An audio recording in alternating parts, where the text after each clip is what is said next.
नागसेन काय आहे याचा राजाला पत्ता लागलेला नाही.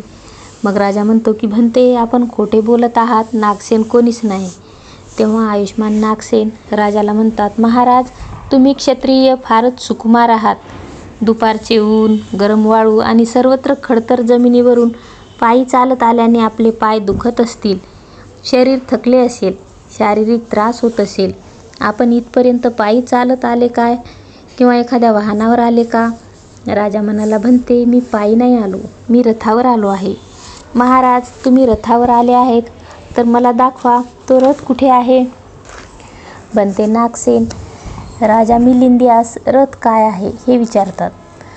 आस रथ आहे का? नाही भंते. चाक रथ आहे का? नाही भंते. रथाचा सांगाडा रथ आहे का? दोर रथ आहेत काय? लगाम, चाबूक रथ आहे का? राजा म्हणतो, नाही भंते. महाराज, ईर्ष्या इत्यादी सर्वच एकत्रित रथ आहेत का? महाराज, तुम्हाला विचारून विचारून थकून गेलो आहे, परंतु हा पत्ता लागला नाही की रथ कोठे आहे. रथ केवळ शब्द आहे का? शेवटी हा रथ आहे काय? महाराज, आपण खोटे बोलत आहात की रथ नाही? खरं सांगा महाराज, आपण कोणाच्या भीतीने खोटे बोलत आहात? 500 ग्रीक आणि 80,000 भिक्खूंना ते सांगतात की महाराज रथावर आले आहेत, परंतु मी विचारल्यावर रथ कुठे आहे तर ते सांगू शकत नाहीत, म्हणून त्यांचे म्हणणे मानले जाईल का? त्यावेळी 500 ग्रीकांनी भंते नागसेन यांना साधुवाद दिला आणि राजाला उत्तर देण्यास सांगितले. राजा म्हणाला, मी खोटे बोलत नाही. ईर्ष्या इत्यादी रथाच्या अवयवांच्या आधारावर फक्त व्यवहारासाठी रथ असे एक नाव दिले जाते.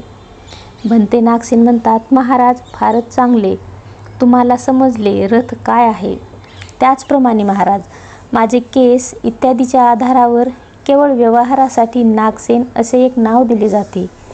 जसे अवयवांच्या आधारावर रथ ही संज्ञा, तसेच स्कंधाच्या असल्यामुळे जीव समजला जातो. राजा म्हणतो, भंते नागसेन, अद्भुत आहे, आश्चर्य आहे, असा जटिल प्रश्न आपण सहजपणे सोडविला.